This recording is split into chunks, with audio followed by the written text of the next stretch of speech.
ధనంజయ రెడ్డి వీళ్ళందరినీ మీరు ఒకసారి చూసుకుంటే గౌరవ న్యాయస్థానంలో హైకోర్టులో చాలా కేటగారికల్ గా అడుగుతున్న ఛార్జ్ షీట్ల విషయం ఏంటంటే కట్ పేస్ట్ ఛార్జ్ షీట్లు. దీంట్లో కంటెంట్ పలానా ఎక్స్ ఏమో వై పేరు చెప్పాడు, వై జెడ్ పేరు చెప్పాడు, జెడ్ ఏమో ఏ పేరు చెప్పాడు అని చెప్పుకొని ఛార్జ్ షీట్లు ఎలా ఫైల్ చేస్తారు. దాని మీద కోర్టు విపరీతమైన ముట్టికాయలేస్తుంది ఈ లిక్కర్ స్కామ్ ని అడ్రస్ చేస్తున్న పోలీస్ డిపార్ట్మెంట్ కి, సిట్ అధికారులకి. ద సేమ్ సినారియో మీరు వీళ్ళ మోడస్ ఆఫ్ ఆపరెంట్ ఎలా ఉందో చూడండి.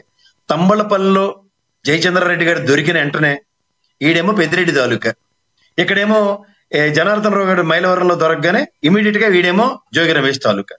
వీళ్ళ పనితీరు మీరు నిశ్చితంగా గమనించగలిగితే లిక్కర్, ఇందాక అజయ్ చెప్తూ కూడా ఆయన అన్నాడు, ఏమన్నాడు అంటే క్లియర్ గా ఈ లిక్కర్ ది 2 ఏళ్ళు బట్టో 3 ఏళ్ళు బట్టో చేస్తారన్న దగ్గర దీనికి అథెంటికేటివ్ ఇన్ఫర్మేషన్ వెనక నుంచి ఏమొస్తుంది అన్నది చూసుకుంటే respect to excise department the first and form తంబలపల్లిలో ములకల్ చెరువు బ్రాండ్ అరెస్ట్ వెంటనే అక్కడ పట్టుకున్న వెంటనే వాళ్ళు ఎస్టాబ్లిష్ చేసింది it is happening from couple of months an aggregate 1.5 months నుంచి తీవ్రంగా ఉంది. వీళ్ళు ఈ వెహికల్స్ లో ఎలా తరలిస్తున్నారు, 30,000 బాటిల్ ఇక్కడి నుంచి ఆపరేషన్ ఎట్లా జరుగుతుంది అన్నది క్లియర్ గా ఎస్టాబ్లిష్ చేశారు.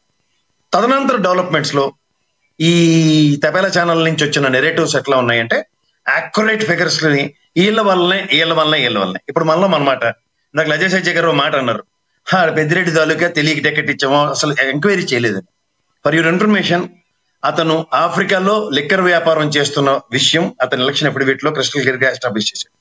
రెండోది, ఎవడైతే మనిషి తాలూకా అని చెప్పిన దగ్గర ఎలక్షన్స్ ముందు వెరిఫికేషన్ అన్నది లేకుండా, అంటే వెరిఫికేషన్ లేకుండా పారాచూట్ బ్యాచ్ గాలని ఎంటర్టైన్ చేయడానికి అది నిన్న మొన్న పెట్టిన జనసేన పార్టీలది కాదు, అసలు ఏమీ తెలియని రాజకీయాలు చేస్తున్న జనసేన పార్టీ కాదు, అదొక చాలా రాజకీయ నాయకులకి ఒక యూనివర్సిటీ తెలుగుదేశం నుంచి అన్న దగ్గర క్లియర్ గా వాళ్ళ దగ్గర ఒక ప్రాపర్ ఇన్ఫర్మేషన్ లేదే అక్కడ లోకల్ నెరేటివ్స్ ని జయచంద్రారెడ్డితో అనుసరించి అనుసరించి ప్రక్షాళన చేయకుండా టికెట్ ఇవ్వడం పాసిబుల్ టు నెక్స్ట్. ఇంకా నేను 44 సంవత్సరాలు బట్టి నేను తెలుగుదేశం యొక్క ప్రస్థానం, అందులో టికెట్లు ఇచ్చే ఉద్దేశం, టికెట్లు తీసుకున్నాను, ఇవన్నీ తెలిసిన విషయాలు ఎవరికైనా సరే.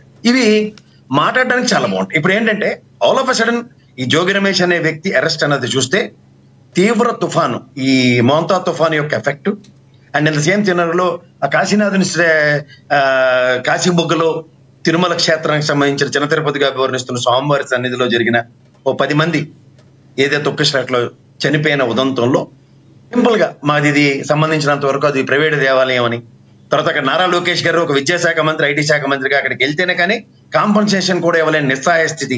ఎందుకంటే గౌరవ అచ్చెన్నాయుడు గారు క్యాబినెట్ హోదా మంత్రి, గౌరవ అనితమ్మ గారు హోంమంత్రి గారు క్యాబినెట్ హోదా, అండ్ ఇన్ఛార్జ్ మంత్రి గారు క్యాబినెట్ మంత్రి హోదాలోనే ఉన్నారు, అండ్ గౌతు శిరీషమ్మ అక్కడ ఎమ్మెల్యేగా అక్కడ స్థానికతను చాటుకుంటూ ఉన్నారు. ఇలాంటి వాళ్ళు ఉండి కూడా పొద్దు నుంచి what sort of relief activities have been taking place అన్నది అందరూ గమనిస్తూనే ఉన్నారు. తర్వాత అక్కడ సంబంధిత పోలీస్ స్టేషన్ అధికారులు ఏమీ కాకుండా స్పందించారు. ఎందుకంటే 25,000 మంది ఒక దగ్గరికి కేంద్రీకృతం అవుతున్నప్పుడు పోలీస్ వ్యవస్థ వాళ్ళకి ఎవరికి డైరెక్షన్ అక్కర్లేదు. ఎందుకంటే ప్రాక్టికల్ ఎగ్జాంపుల్ చెప్పాలంటే నా ఇంట్లో దొంగతనం జరగచ్చు, దాన్ని ప్రక్షాళించి పట్టుకునేది, దొంగల్ని ఎతికి పట్టుకునేది పోలీస్ డిపార్ట్మెంటే, and in the same scenario నా ఆస్తిని నాకు తిరిగి అప్పచెప్పేది కూడా పోలీస్ డిపార్ట్మెంటే. అలాగే జనసంద్రత ఉన్న దగ్గర police alert and police there manual లో అది చాలా క్రిస్టల్ క్లియర్ గా ఉంటుంది.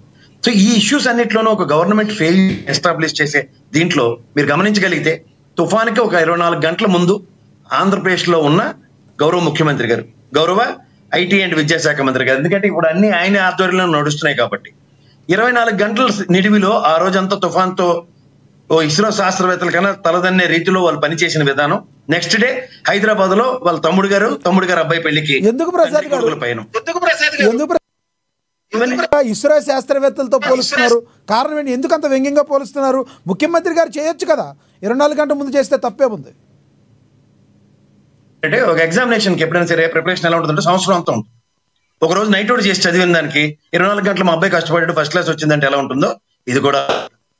ఎందుకంటే నాకు బుడమేరు తుఫాను 48 గంటల alert, total measurable failure of the government చూసాం. అండ్ వాళ్ళ దగ్గర నుంచి ప్రొయాక్టివ్ ఈ తుఫానికి కూడా రాష్ట్రంలో 24 జిల్లాలు అతలాకుతలం అయ్యి 40 లక్షల పైచిలకు ప్రజలు తీవ్ర అవస్థలు పడ్డారు. ప్రత్యక్షంగా 11 లక్షల పైచిలకు వరి పంట ధ్వంసమైంది. 140,000 ఎకరాల పత్తి పంట, 120,000 ఎకరాల జొన్న పంట, మోర్ దెన్ ఒక దగ్గర 60-70 ఎకరాల్లో పసుపు అండ్ అరటి తోటలు ఎలా ధ్వంసం అయ్యో అందరికీ తెలిసిన విషయం. అండ్ ఈ ప్రభుత్వం పంట బీమా అన్నది చేయలేదు. ఓవరాల్ గా బ్యాంకింగ్ సెక్టర్ నుంచి లోన్ తీసుకున్న వ్యవసాయదారులకు మాత్రమే ఇన్సూరెన్స్ పరిహారం అందుతుంది. అది నాట్ ఈవెన్ 1 to 2% ఉంది. రాష్ట్రంలో దగ్గర 80 లక్షల పైరు ఎకరాల సాధ్యమవుతున్న ఖరీఫ్ సీజన్ లో, లేట్ ఖరీఫ్ అంటుంది. సో ఇలాంటి దగ్గర 80 లక్షల కమతాల్లో తీవ్ర నష్టం ఎదుర్కొన్న ఈ ప్రభుత్వం నిస్సహాయ స్థితి. కేంద్ర ప్రభుత్వం నుంచి తక్షణ సాయం చేయకుండా ₹1 తక్షణ సాయం చేయలేదు. ఎందుకంటే ఈ ప్రభుత్వం కూటమి ప్రభుత్వం కింద అభివర్ణన ఇచ్చినప్పుడు, మొదటిసారి హుదూద్ తుఫాన్ వచ్చినప్పుడు దగ్గర ప్రాథమిక అంచనాలు 1000 కోట్ల పైచీలకి ఇచ్చినప్పుడు ముక్కుతో ఎంగిల్ చేత్తో కాకిని కొట్టినట్టు 200 కోట్లు మాత్రమే కేంద్ర ప్రభుత్వం ఇచ్చిన ఉదంతో మనకు ఒక బెటర్ ఎక్స్పీరియన్స్. ఇలాంటి బెటర్ ఎక్స్పీరియన్సెస్ లో ఇవాళ మళ్ళీ డబుల్ ఇంజన్ సర్కార్ కింద అభివర్ణిస్తున్న దగ్గర ఈ తీవ్రతకి ₹1 కూడా ఈ రోజు కూడా రాష్ట్ర ప్రభుత్వానికి కేంద్ర ప్రభుత్వం నుంచి సాయం అందకపోవడం.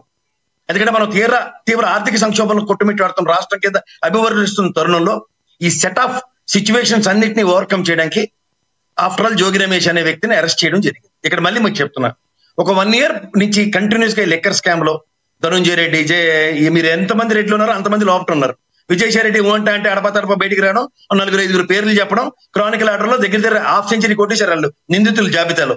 వీళ్ళందరినీ మీరు ఎక్స్టెన్షన్ ఆఫ్ రిమాండ్లు పెరుగుతూనే ఉన్నాయి తప్ప కొంతమందికి అందులో బెయిల్ వచ్చి బయటకు వచ్చిన ఉదంతాలు చూసుకుంటే, ఇంత అనుభవం ఉన్న జోగి రమేష్ ఏదో ఎంత కాదన్నా ఆయన చెప్పిన మాటల ప్రకారమే ఏదో మోహన్ రంగా గారి దగ్గర నుంచి రాజకీయాలు చేస్తున్నాడు, రాజశేఖర రెడ్డి గారితో ప్రభావితం రాజకీయాలు చేస్తున్నాడు. ఇంత తీవ్ర పరిస్థితి ఎదుర్కొంటున్న తన పార్టీలో ఇవాళ ఇదే జనార్దన్ రావుకి 3 కోట్లు 10 కోట్లు ₹1 కోటి అప్పిచ్చో లేదా డబ్బులు ఇచ్చో ఈ దొంగ వ్యాపారం చేస్తాం మన దగ్గర. ఇవాళ లెక్కర్ వ్యాపారం అంతా సిండికేట్ల రూపంలోనే ఈ తెలుగుదేశం గవర్నమెంట్ లో ఉన్నప్పుడు 4 లెక్కర్ షాపులకో లేదంటే ఒక 4 బార్లకో ఈ జనార్దన్ రావుతో జోగి రమేష్ పార్ట్నర్షిప్ అని ఇందులో కల్తీ మద్యం అన్నప్పుడు చూడండి, మల్లాది విష్ణు బార్లో మృత్యుఘోషం మోగించిన ఆ కల్తీ మద్యం అన్న దగ్గర అలాంటి ఉదంతం ఏమైనా ఉంటే అది కూడా కూటమి ప్రభుత్వంలేనండి. అలాంటి ఉదంతం ఉంటే అయ్యో వీళ్ళు పార్ట్నర్స్ ఈ విధంగా ఎస్టాబ్లిష్ చేయొచ్చు. ఏదో మ్యారేజ్ ఫంక్షన్ లో పక్కన కూర్చున్నాడికి కేఎస్ ప్రసాద్ గారు మల్లాది విష్ణు బార్లో మృత్యుఘోష అనేది కనబడుతుంది, కానీ నారాసుర రక్త చరిత్ర అని మరి ఒక దగ్గర హెడ్డింగ్ గా పెట్టినప్పుడు అప్పుడు మీరు ఖండించలేదు. దానికి కారణం ఏంటంటారు? మీరు అప్పుడు ఏమైనా డిబేట్లు చేస్తున్నారా తెలుసా మీకు? నా వీడియోలు వెనక్కి వెళ్ళి చూడండి. కేజీలతో ఉంటాయి. సాధారణంగా అందరివి 1-2 ఉంటాయి, నాకు కేజీలతో చూస్తూ దొరుకుతాయి వీడియో. ఖండించారా మీరు అప్పుడు? చూసుకోండి. ఎందుకు ఖండించు? పని పాటు లేకుండా సబ్బు సందర్భం లేకుండా అడ్డమైన పేలాపనలు పెడితే ఎవరిని స్పేర్ చేయండి. నేను అది ఎవడైనా అవ్వచ్చు. నాకు మీకు ఇక్కడ ఇంకో విషయం చెప్తున్నాను. ఇందాక అజయ్ గారు మాట్లాడుతూ కూడా ఎంతో మంది లెక్కర్ మరణాలు అన్నారు. NBRP రిపోర్ట్ నిన్న కాక మొన్నే వచ్చింది, జస్ట్ 1 month బిఫోర్. ఒకసారి చెక్ చేసుకోండి. ఆంధ్రప్రదేశ్ రాష్ట్రంలో కరోనాలో 2 years మందు దొరకలే.